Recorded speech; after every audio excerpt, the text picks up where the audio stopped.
갈라디아서 두 번째 강해가 되고 있습니다.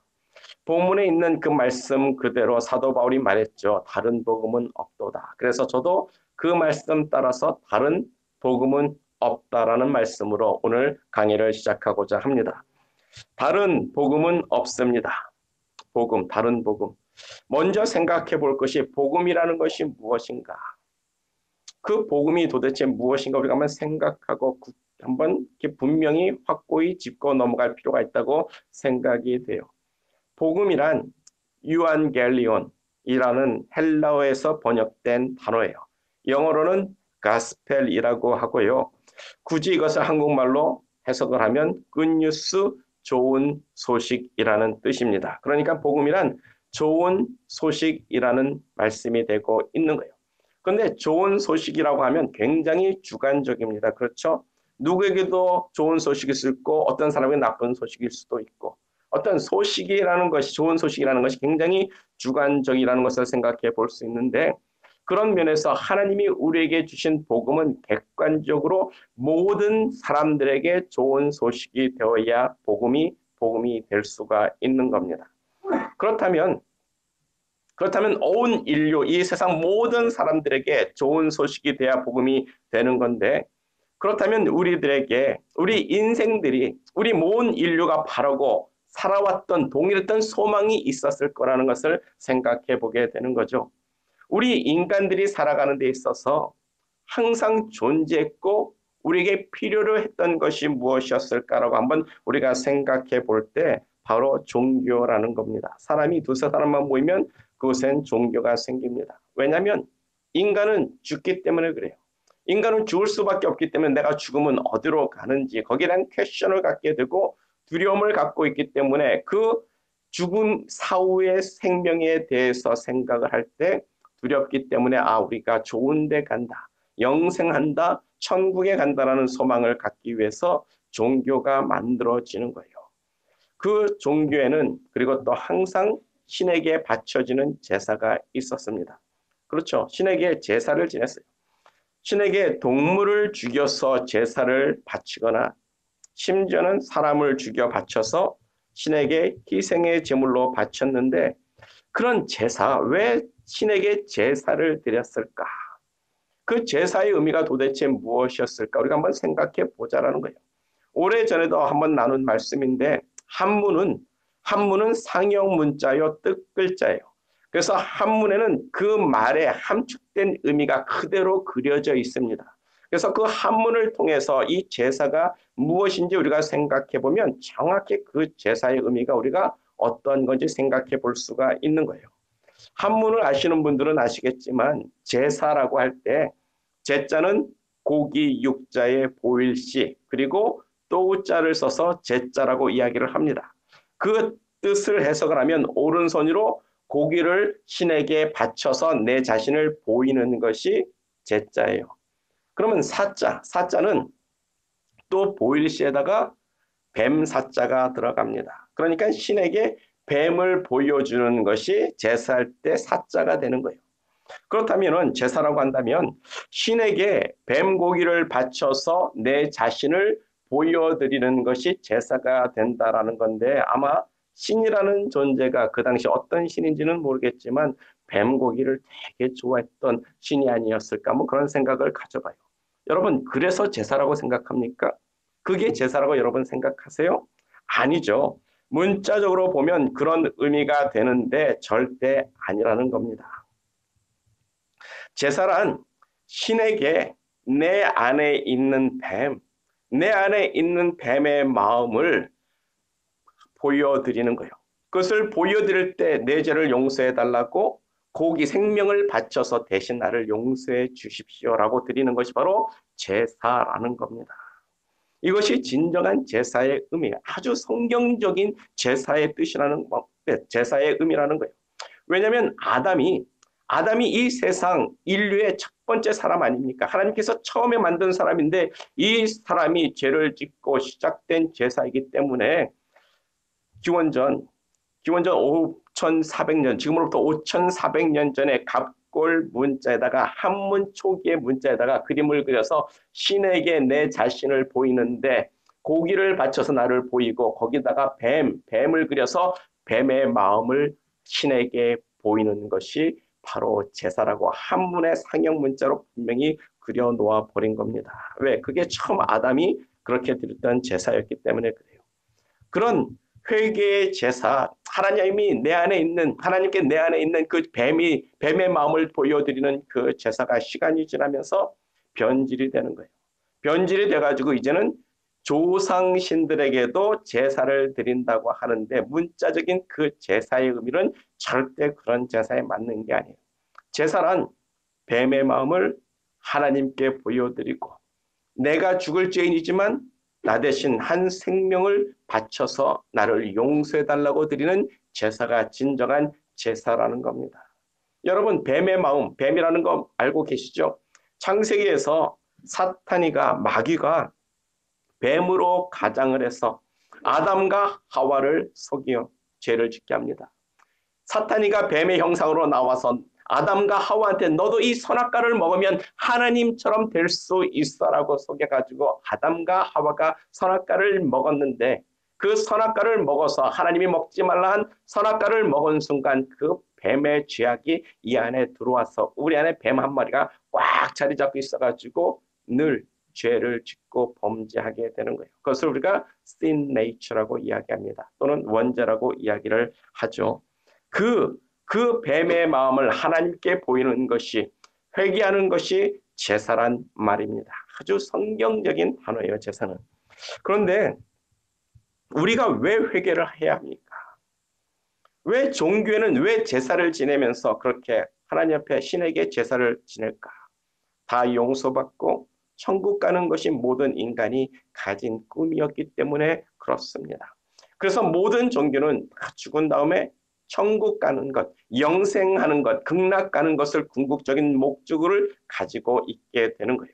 온 인류가 가진 소망이, 온 인류가 가졌던 꿈이 죽어서 천국 가고 영생을 사는 것이 바로 온 인류가 가졌던 소망이었고 그들의 마음속에 품어 있는 꿈이었다라는 겁니다. 그래서 전도서 3장 11절을 보면 이렇게 말씀을 하고 있죠. 하나님께서 모든 것을 지으시되 때를 따라 아름답게 하셨고 또 사람들에게 영원, 이터니티, 영원을 사모하는 마음을 주셨느니라. 우리 하나님께서 이 세상을 아름답게 만들어 놓고 우리들 마음에 이터널한 라이프, 정말 영생의 생각과 사모하는 마음을 우리 안에 다 줬기 때문에 모든 인간들에게는 다 그 영생의 소망을 가지고 있는 거예요. 그러나 뭐라고요? 하나님이 하시는 일, 하나님께서 어떻게 영생을 얻게 하시는 그 일에 대해서는 사람으로 측량할 수 없게 하셨다라고 이 전도서 3장 11절에 분명히 말씀하고 있는 거예요. 아주 중요한 말씀입니다. 잘 들어야 되는 거예요. 하나님께서 이 세상의 모든 것을 너무너무 아름답게 만드셨어요. 바다를 보고 산을 보고 정말 나무를 보고 동물을 봐도 너무너무 아름답고 참 좋습니다. 그런데 사람들은요, 이 아름다운 세상에 만족하지 않고 있어요. 사람들은 영원, 이터널티를 사모하고 있습니다. 내가 죽어서 천국 가고 영생을 소망하고 있는 것이 바로 우리 사람들이라는 거예요. 왜요? 하나님이 우리들 마음에 그 영원한 세계에 대한 사모하는 마음을 주셨기 때문에 그렇다라고 이야기를 하고 있는 겁니다. 그래서 사람들은 이 아름다운 세상이 끝이 아닌 것을 알고 어떠한 사람들 누구나 다 죽어서 그 사후세계가 있음을 믿고 종교가 만들어지고 있다는 거예요. 그런데 하나님과 단절된 우리들의 모습 속에서 죄로 인해서 우리가 하나님과 단절된 우리의 모습 속에서도 아직도 그 영혼을 사모하는 마음은 남아있기 때문에 종교를 만들어서 우리는 천국 가야지, 영생을 살아야지, 우리가 지옥 가지 말고 정말 영원한 생명을 살아야겠다고 그 사후에 대한 소망을 가졌다라는 겁니다. 그 천국 가는 길, 우리 모든 인류가 가졌던 영생의 축복의 길을 이제 하나님께서 보여주시기 때문에 복음이 되는 거예요. 모든 사람에게 복음이 되는 겁니다. 그러나 사람으로는 하나님이 하시는 그 일의 시종을 증량할 수 없게 하셨도다.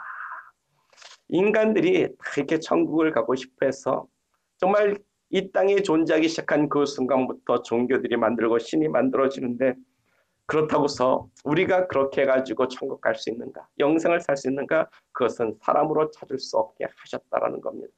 그래서 불교라는 종교는 선하게 살면 영생을 간다라고, 극락을 간다고 가르치고, 모슬림에서는 신을 위하여 죽으면은 천국 가서 열 처녀를 품에 안고 산다고 참 별난 말도 다 관자 있고, 힌두교는 고행을 해서 내가 깨달음을 가졌을 때, 깨우침을 가지면 그 다음에 이제는 영생의 삶을 살아간다라고 이야기를 하는 거예요. 각자 다 영생의 길을 찾지만 뭡니까? 다 헛수고라는 거예요. 사람으로는 절대로 찾아갈 수 없게 하였도다. 이것이 성경적인 결론이고 하나님이 숨겨놓은 비밀이라는 겁니다. 그것이 우리들의 슬픔이었고 우리들의 절망이었고 우리 인간들이 가진 꿈은 있지만 이룰 수 없는 한계였어요. 우리는 절대로 영생을 얻을 길을 찾을 수도 없고 갈 수도 없었습니다.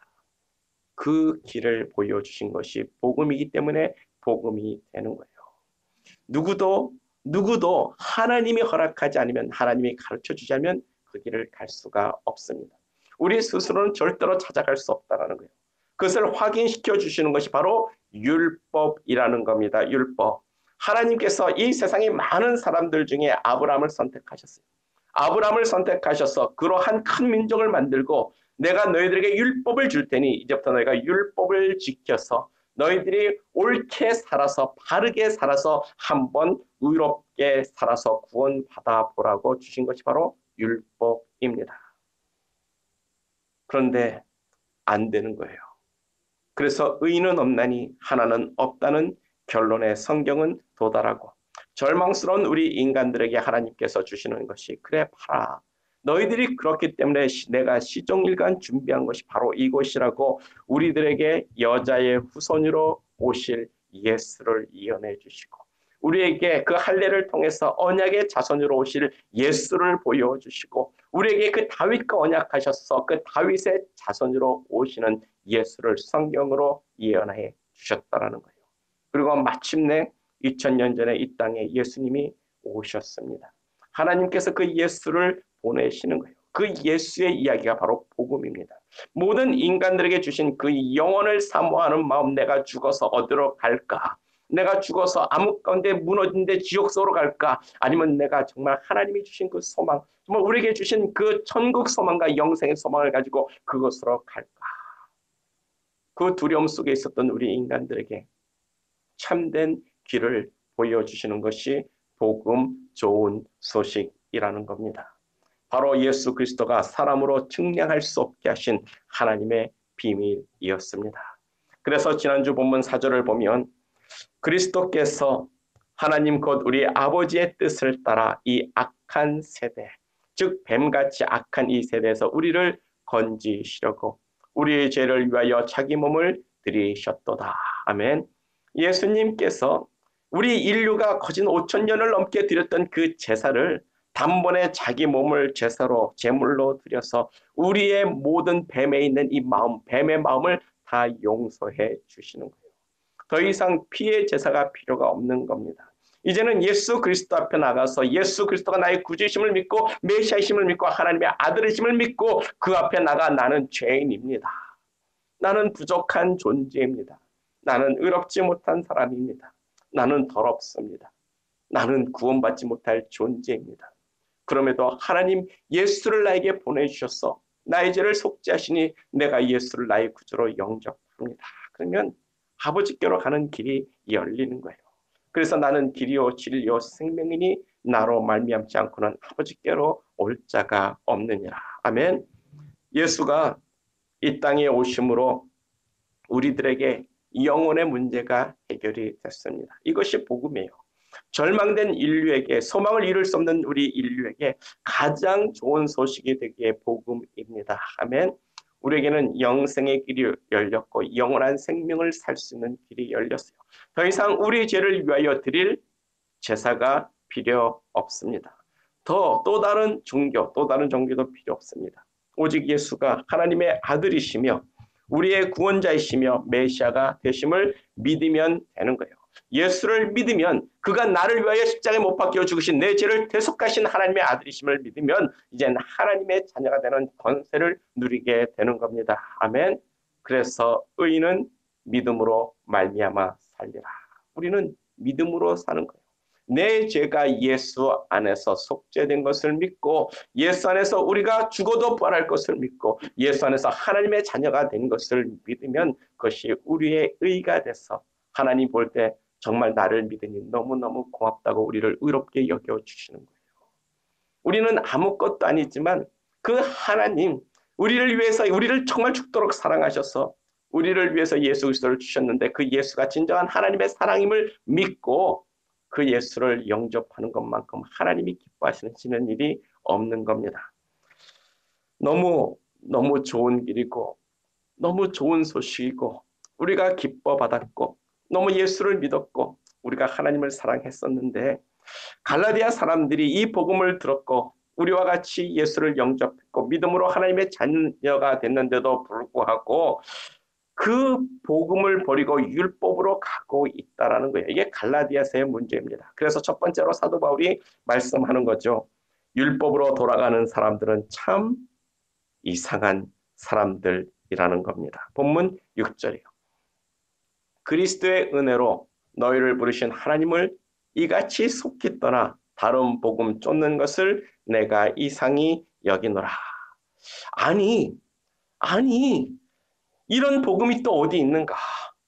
어떤 사람들은 구원을 받겠다고 고행을 하고 절제하고 금식하고 정말 돈을 바치고 그래도 얻지 못할 구원을 예수 그리스도를 말미암아 믿음으로 공짜로 얻었는데 거저 믿음으로 구원을 받았는데 왜 이 그리스도의 은혜를 이렇게 쉽게 포기하는지 왜 율법으로 돌아가는지 나는 도무지 이해가 안 된다고 사도 바울이 말씀하고 있는 거죠.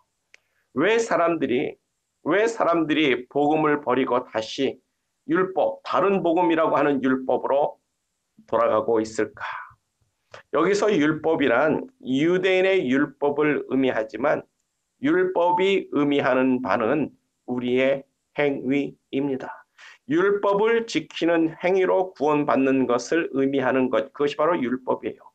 복음은 오직 믿음으로 구원받습니다. 아멘. 그러나 율법은요, 행위로 구원을 받는 거예요. 구원을 받는다는 것에서는 둘 다 복음입니다. 복음. 그래서 사도 바울이 다른 복음이라고 이야기를 하는 건데 이 율법과 복음의 차이는 나의 행위로 내가 선한 행위로 율법을 지키는 행위로 구원을 받겠다는 것과 나는 그 법을 지킬 수가 없습니다. 나는 죄인입니다. 그러나 내 죄를 속하신 예수를 믿어서 나는 구원을 받겠습니다라는 믿음의 문제가 바로 차이가 되는 거예요. 여러분들은 어느 것이 더 쉽다고 생각이 되십니까? 당연히 은혜로 믿음으로 구원받는 것이 쉽고 좋죠. 그런데 왜 사람들이 이 율법을 버리고 다른 복음, 율법의 행위로 구원받겠다고 옛 언약으로 돌아갈까? 여러분들은 그 이유가 뭐라고 생각하십니까? 예수 그리스도의 복음은 하나님의 은혜의 선물이에요. 믿으면 되니까, 믿으면 거저 받으니까, 믿으면 구원 받으니까 너무 쉬운 거예요. 그래서 거저 받은 구원이라고 하는데 거저 받은 구원은 왠지 값어치가 없어 보이는 거예요. 처음엔 감격하고 기뻤는데 왠지 시간이 지나면서 내가 구원을 받았나? 내가 이렇게 살아도 정말 구원을 받은 사람이 맞나? 그런 퀘션을 갖게 되는 거예요. 여러분, 너무 쉬우면 사기 같은 것 아닙니까? 누가 너무 쉽게 막 우리에게 이야기하면 야 그렇게 하면 돈 많이 벌어 그러면 우리 생각에도 이런 사기치고 앉아있네 그런 생각 들잖아요. 이런 복음이 너무나도 쉽게 우리가 믿으면 구원받는다고 하니까 사람들의 생각에서도 시간이 지나면서 뭔가 내가 해야 될 것 같은데 그냥 믿으면 구원받는다는 것이 도무지 받아지지가 않는 거예요. 그런데 율법은요. 할례를 받습니다. 내 몸에 구원받은 증표가 새겨지는 거예요. 고통도 따릅니다. 그런 고통과 사인의 증표를 내 몸에 가짐으로써 나는 이젠 하나님의 사람이 된 거 맞아라는 그런 사인을 볼 수가 있으니까 좀 눈으로 확인이 될 수 있으니까 좋은 거예요. 율법은 내가 이것을 지키면 이것만 하면 구원받았다는 것을 내가 확신할 수 있고 내가 자신감을 가질 수 있기 때문에 사람들이 율법으로 가는 겁니다. 내가 이것만 하면 구원받는다. 즉 구원의 값어치를 하나님에게서 찾는 게 아니라 나에게서 찾을 수 있기 때문에 만족감이 오는 거예요. 그래서 행위로 구원받는 것을 사람들이 더 선호하는 겁니다. 지금도 마찬가지예요. 우리가 예수를 믿고 구원받았는데 내가 선한 사람이 되어야 하나님이 나를 받아줄 것 같은 그런 마음들이 우리에게는 항상 있습니다. 내가 죄를 짓기 때문에 이래가지고 하나님이 나를 받아주실까? 여러분, 우리를 받아주실 때 이미 우리가 죄 가운데 썩어서 죽어서 부패된 인간이었을 때 하나님께서 받아주셨는데 내가 지금 또 죄를 졌다고 해서 하나님 이 더러운 놈하고 내쫓겠냐는 거예요. 아니죠. 하나님이 우리는 죄에 됐을 때 썩어서 부패된 존재였을 때 하나님께서 믿음으로 구원을 얻게 하셨기 때문에 우리가 믿음으로 살아가는 것 가운데 죄를 져도 그것 때문에 하나님이 우리를 버리지 않습니다. 근데 우리 인간들은 뭐예요? 내가 이제 하나님의 자녀가 됐는데 구원받았는데 내가 의롭게 살아야지. 내가 정말 착하게 살아야지. 그래야 하나님이 나를 구원해 주실 거라는 그런 생각을 가지고 있다라는 겁니다. 그런데 우리가 착하게 살고 옳게 살고 바르게 살고 의롭게 사는 것은 구원받은 사람들의 의무와 도리가 되는 거지 구원받기 위한 조건이 되는 것이 절대 아니란 말이에요. 우리는 아무리 착하게 살고 선하게 살고 의롭게 살아도 오늘도 내일도 죽는 그날까지 우리는 죄인일 수밖에 없는 죄인들인 줄 믿습니다. 그런 우리들이 하나님께서 가장 잘했다고 생각하는 게 뭐라고요? 제가 아까도 말씀드렸어요. 이 땅에 보내신 예수 그리스도가 하나님의 아들이심을 믿는 것만큼 착하고 선한 일은 이 세상에 없는 거예요. 하나님께서 우리를 위해서 우리를 사랑한다고 하는 그 말을 믿고 예수가 나를 위해 죽은 것을 믿는 것만큼 하나님이 보기에 뿌듯하고 기쁜 일이 없는 겁니다. 왜? 믿을 수 없잖아요. 여러분 그게 믿어지는 게 신기하잖아요. 믿고 있는 우리가 정말 하나님을 위해서 대견한 겁니다. 하나님은 그 믿음으로 너를 의롭다라고 우리에게 인치셨고 그 믿음으로 우리를 구원하시겠다고 성경을 통해서 말씀하고 있는 거예요. 그래서 의인은 믿음으로 말미암아 살리라. 아멘. 우리는 믿음으로 살아야 합니다. 그런데 사람들은 믿음이 아니라 내가 무언가를 해서 성취하는 것을 더 선호합니다. 내가 무엇을 해서 구원받는 것을 더 선호합니다.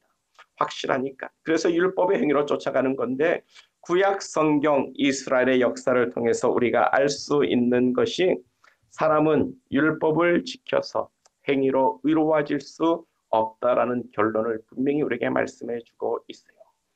구약의 율법은 그 법을 통해서 우리의 죄를 깨닫는 거예요. 구약의 율법은 그 법을 통해서 내가 이것을 지키지 못했네라는 죄를 깨닫게 해주시는 거예요.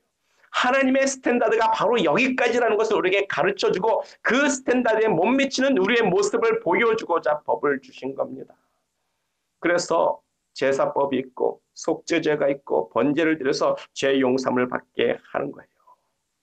우리는 율법으로는 죄를 깨달을 뿐 구원을 받을 수가 없다. 이것이 성경의 진리예요. 그래서 율법은 지나간 옛 언약, 옛 것에 지나지 않은 겁니다. 내가 율법을 지키고 선하게 살아서 내가 이 땅에서 의롭게 살겠다라고 그래서 구원받겠다라고 이야기를 하는 것은 내 안에 뱀 한 마리가 이렇게 꽈리 들고 있는 것, 내 안에 이 사탄의 마음이 자리 잡고 있는 것을 아직 깨닫지 못한 사람들입니다. 그래서 로마서 7장 22절과 23절입니다. 로마서 7장 22절과 23절을 보면 내 속사람으로는 하나님의 법을 즐거워하되 내 지체 속에서 또 다른 한 법이 내 마음의 법과 싸워 내 지체 속에 있는 죄의 법 아래로 나를 사로잡아가는 것을 보는도다. 우리 안에 뭐요? 하나님의 법 말고 다른 법이 또 있다라고 사도 바울이 이야기하는 거예요. 이게 사도 바울의 고백입니다. 다른 사람의 고백이 아니라 정말 하나님을 열심히 믿고 정말 뛰어나게 믿고 능력과 권능을 가지고 사도였던 사도 바울의 고백이에요. 내 마음의 법은 하나 있는데 그거 말고 또 다른 법이 있다라고 이야기를 하는 거예요. 그 또 다른 법이 사탄이가 심어놓은 죄의 법이에요. 그 죄의 법으로 우리를 유혹하고 죄 가운데 넘어뜨려서 죄와 사망으로 끌고 가는 겁니다. 그 뱀의 마음이 우리를 사로잡아 죄의 법 아래로 끌고 가는도다. 죄의 유혹과 죄의 정말 쓰라린 무너짐들을 우리에게 주고 정말 우리는 구원받을 수 없는 존재라는 것으로 깨닫게 하는 그런 말씀을 이야기하고 있는 거예요. 그래서 우리가 613가지의 율법을 다 지켰다 해도 그 마음에 있는 죄를, 우리 마음에 있는 그 죄를 무시할 수가 없는 겁니다. 그래서 마태복음, 누가복음에 보면 바리새인들이 예수님에게 말합니다. 우리는 율법을 다 지켰습니다. 우리는 율법을 다 지켜서 정말 의로운 사람이라고 이야기하니까 예수님께서 하시는 말씀이 웃기는 소리하고 있네. 너 지금 지나가는 저 여인을 보고 마음에 음욕을 품었지. 그 지나가는 여인을 보고 마음에 음욕을 품은 것도 이미 음란이다라고 죄를 정해버리는 거예요. 그래서 예수님이 오셔서 율법으로는 도저히 우리가 의롭 수 없다라는 율법의 완성을 시키는 것이 바로 예수님이십니다. 그래서 너희들이 이것만 안 하면 돼, 행위만 이야기했는데 니들 마음속에 있는 미워하는 마음, 증오하는 마음, 살인하는 마음, 간음하는 마음, 욕심의 마음, 그것들이 다 너희를 더럽히는 죄라는 것을 분명히 우리에게 가르쳐 주고 있는 거예요. 그래서 율법으로는 우리가 구원받을 수 없는데 왜 율법으로 돌아가려 하는지 정말 이상하다고 사도 바울이 참 이상하도다라고 말씀을 하고 있는 겁니다. 율법의 행위로, 즉 우리의 행위로 구원받겠다라는 것은 하나님의 은혜를 떠나는 일이라고 본문 6절에서 분명히 말씀하고 있어요. 이 은혜를 떠나서는 구원이란 있을 수 없다라고 말합니다. 그래서 두 번째로 사도 바울이 말하는 바는 다른 복음은 없다라고 이야기를 하고 있어요. 다른 복음은 없습니다. 본문 7절이에요. 다른 복음은 없나니 다만 어떤 사람들이 너희를 요란케 하여 그리스도의 복음을 변하게 하려 함이라. 그러므로 다른 복음은 없다. 더 좋은 소식, 이렇게 좋은 소식은 또 없다. 아멘. 그러나 구원의 길을 찾고 얻는 것으로 본다면 율법도 하나님이 주신 복음이라고 했습니다. 그래서 본문 6절을 보면 다른 복음이라고 했는데 6절에서 말한 다른이라는 헬라어를 찾아보면 헤테로스라는 뜻이야. 헤테로스. 같지만 질적으로 다른 것을 의미할 때 사용하는 겁니다. 사과는 사과인데 맛과 질이 떨어지는 사과를 의미할 때 다른 사과, 그렇게 이야기하는 거예요.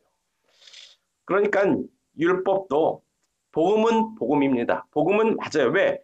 이 율법을 지켜서 구원받을 수 있다라는 소망을 주셨기 때문에 복음은 복음인데 질적으로는 예수 그리스도의 복음보다는 한참 떨어지는 복음이라는 거예요.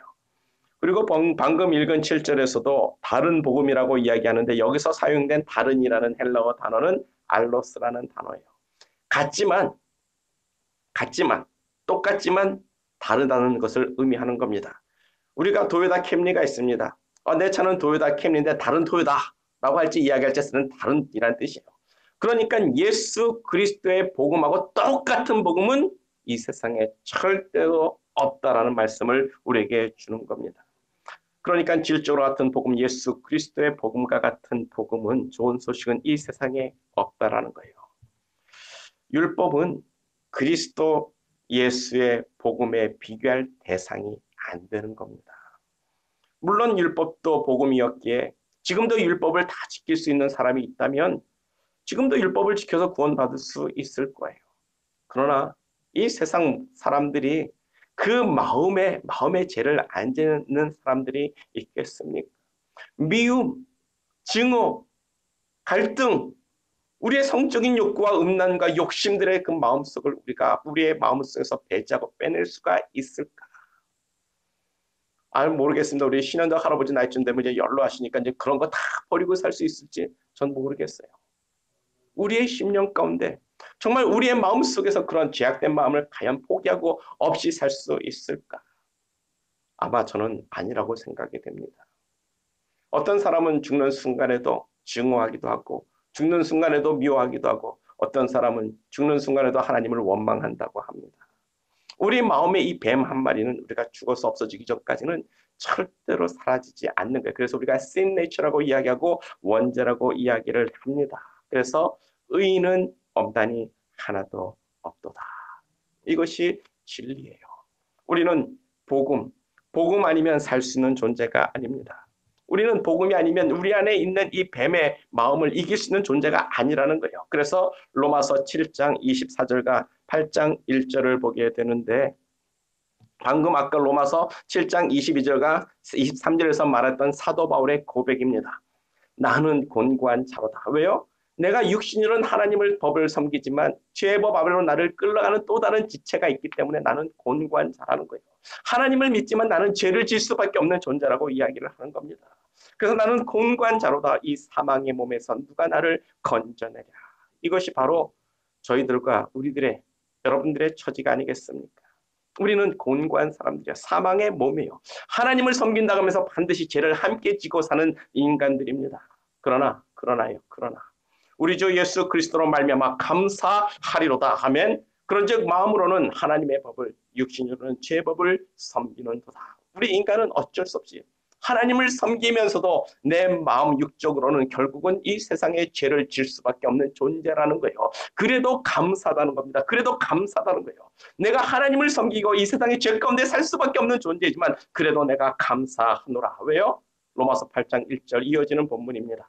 그럼에도 불구하고 이제 예수 그리스도 안에 있는 자에게는 결코 정죄함이 없도다. 아멘. 할렐루야. 이것이 복음의 바로 핵심이에요.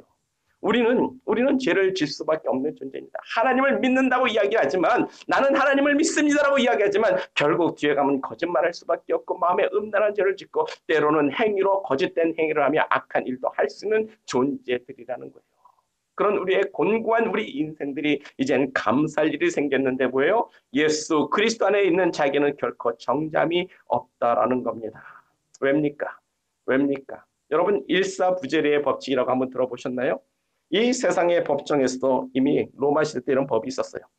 이미 한 사건을 가지고 판결을 하고 심판하고 정죄를 했는데 다시 그 사건을 가지고 다시 재판할 수 없다라는 게 일사부조리의 원칙입니다. 우리 하나님도 똑같은 마음을 가지고 있는 거예요. 내가 우리 여러분들의 죄를 예수님의 십자가에 세워서 예수님에게 이미 다 판결하고 심판해서 예수를 죽여버렸어요. 이미 우리의 죄를 거기다 덮어버려서 다 죽였는데 이제 다시 와서 야, 난 넌 도저히 못 보겠다. 김종혁, 넌 정말 나쁜 놈이야. 내가 다시 너 심판해야겠다라고 하나님이 못하신다는 거예요. 이미 내 죄는 예수 십자가 안에서 예수 그리스도 십자가 위에서 내 죄는 이미 판결받았고 죄인이라 판결받았고 너는 사형이라 해서 못 박아 죽였기 때문에 내 죄를 가지고 하나님께서 다시 한번 끌고 내서 김종혁 너 재판받아라. 심판받아라. 넌 나쁜 놈이니까 다시 죽어라. 하나님이 그렇게 할 수 없다라는 거예요. 그게 일사부재의 법칙인데 하나님도 그것을 똑같이 우리의 죄를 예수 그리스도에게 담당시키시고 우리의 죄를 안 보시는 거예요. 그래서 예수 그리스도 안에 있는 자에게는 결코 정죄함이 없다. 죄는 있어도 정죄함이 없는 거예요. 죄는 눈에 정말 시커멓게 보여도 하나님께서 정죄하지 않는다라고 이야기를 하는 겁니다. 할렐루야. 이게 얼마나 감사한 일입니까? 이게 얼마나 축복입니까? 이게 얼마나 놀라운 은혜입니까? 여러분 그런 생각 안 드십니까? 내 죄를 보면 우리 죄가 너무나도 훤히 보이지 않습니까? 그런데도 불구하고 우리 주 예수 그리스도가 십자가에 못 박혀 죽으셔서 내 죄를 대속했기 때문에 내 죄 때문에 정죄받지 않는 거예요. 내 죄 때문에 하나님께 콘덴받지 않는 겁니다. 내가 하나님을 믿기 때문에 우리의 죄를 다 예수에게 전가시켰고 우리가 그것을 믿기 때문에 이제는 예수 그리스도의 의로움을 우리에게 전가시켜줘서 우리를 의롭다고 여겨주시는 것이 바로 복음입니다. 이 복음을 떠나서 여러분 다시 율법으로 돌아가고 싶으십니까? 여러분들이 스스로 옳게 살아서 바르게 살아서 의롭게 살아서 구원받겠다고 한번 도전해 보시겠습니까? 하나님의 은혜를 포기하지 마십시오. 하나님의 은혜로 구원받는 것이 유일하기 때문에 복음이 복음입니다. 율법은 복음의 근처에서도 올 수가 없어요. 우리는 행위로 구원받는다는 것은 절대로 가능한 일이 아닙니다. 그래서 다른 복음은 없도다. 다른 복음은 없도다. 복음이란 좋은 소식이라 했고 보편적으로 모든 인류에게 좋은 소식이어야 복음이라고 했습니다. 예를 들어서 학생들에게 학교에서 올레 받는 학생은 장학금 준다고 이야기하면 참 좋은 소식이죠. 그런데 장학금 받기가 쉽냐고요. 모든 학생이 다 장학금을 받는다고 해야 그게 좋은 소식이 되는 거 아닙니까? 저도 장학금 면제받고 다녔는데 저에겐 그런 장학금이 결코 좋은 소식이 아니었어요. 받지 못할 거니까. 받기 힘들었으니까. 모든 사람에게 보편적으로 다 적용이 돼야 좋은 소식입니다. 그런 의미에서 율법은 결코 좋은 소식이 될 수가 없어요. 오직 예수 그리스도의 복음만이 복음이 되는 겁니다.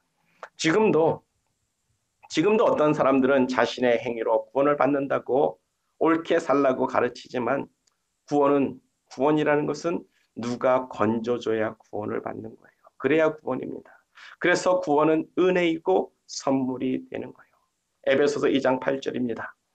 너희가 그 은혜를 인하여 믿음으로 말미암아 구원을 얻었나니 이것이 너에게서 난 것이 아니요 하나님의 선물이라. 선물은 돈 주고 받는 것이 아니에요. 선물은 우리가 무엇을 해서 얻는 것도 아닙니다. 선물은 거저 받는 것이고 기쁨을 위하여 주는 것이고 선물은 사랑이고 관심이라는 거예요. 여러분들이 다 이 놀라운 하나님의 선물 받은 사람인 줄 믿습니다. 하나님께서 여러분들에게 이 구원의 선물을 주신 줄 믿습니다. 왜요? 요한복음 3장 16절을 보면 하나님이 우리들을 이처럼 사랑하사 하나님이 세상을 이처럼 사랑하사 세상이 아니라 우리들을 사랑하신 거죠. 하나님이 우리들을 이처럼 사랑하사 독생자를 주셨으니 이는 저를 믿는 자마다 멸망치 않고 영생을 얻게 하려 함이라. 우리가 이렇게 하나님의 사랑을 받은 사람들인데 우리가 이렇게 하나님의 사랑을 받아서 예수 그리스도를 알아서 감격한 사람들인데 어떻게 이제 와서 그 사랑을 버리고 율법으로 돌아가고 은혜가 아니라 내 행위로 나의 행위로 구원받겠다고 할 수 있겠는가? 그것은 하나님을 버리는 행위라고 합니다. 그것은 하나님을 떠나가는 행위라고 본문 6절에서 분명히 말씀하고 있는데 여러분들도 그러고 싶으십니까? 여러분들도 여러분들의 행위로 구원받겠다고 하나님의 사랑과 하나님의 관심을 버리시겠습니까? 내 능력으로 내가 구원받겠다고 자신의 행위를 의지하며 살고 싶으십니까? 그것은 복음이 아니에요. 그것은 영생의 길이 아닙니다. 그것은 진리도 아니고 생명도 아닙니다. 그것은 절망이고 좌절이며 실패된 약속의 율법일 뿐입니다. 그래서 다른 복음은 없도다. 아멘. 다른 복음은 없습니다. 다른 좋은 소식은 없습니다. 그저 그리스도의 복음을 변하게 하려 할 뿐이라고 하는데 그 말은 우리의 구원을 우리의 영생을 빼앗아 가려는 악한 행위라고 이야기를 하는 거예요. 그래서 본문 8절과 9절을 보면 하늘에서 내려온 천사라도 다른 복음을 전하면 저주를 받을지어다. 또 누구든지 다른 복음을 전하면 저주를 받을지어다. 사도 바울이 딴 데서 이런 저주 얘기 안 하는데 정말 이렇게 강하게 두 번씩이나 저주를 이야기하는 게 뭡니까? 바로 하나님이 주신 우리를 사랑해서 우리에게 주신 그 구원의 선물을 빼앗아가는 악한 일이기 때문에 저주를 받으라고 두 번이나 반복해서 이야기를 하는 거예요. 여러분들에게 참으로 복음이 복음될 수 있기를 축복합니다. 여러분들에게 복음이 기쁨의 소식이 되기를 축복합니다. 그러므로 주의 이름을 부르는 자는 구원을 얻으리라. 이게 우리의 믿음의 목적이고 대상이에요. 그러므로 주 예수 그리스도를 믿으라. 그리하면 너와 내 집이 구원을 얻으리라. 얼마나 쉽습니까? 이 복음을 절대로 포기하면 안 되는 거예요. 우리의 행위가 아니라 오직 은혜로 구원을 받고 오직 믿음으로 구원을 받습니다. 아멘. 복음은 우리 영혼의 구원을 위한 하나님의 이야기예요. 복음은 영혼을 사모하는 우리들에게 주신 하나님의 좋은 소식입니다. 복음은 하나님께서 우리들에게 은혜와 사랑의 선물로 주신 예수 그리스도의 이야기입니다. 이 하나님의 은혜와 사랑의 선물을 인하여 여러분 모두가 다 구원을 받고 오직 예수 그리스도만 섬기는 귀한 믿음의 가정이 되기를 축복하며 믿음의 성도님 되기를 간절히 축복합니다. 다 같이 기도하겠습니다. 다 같이 기도합니다.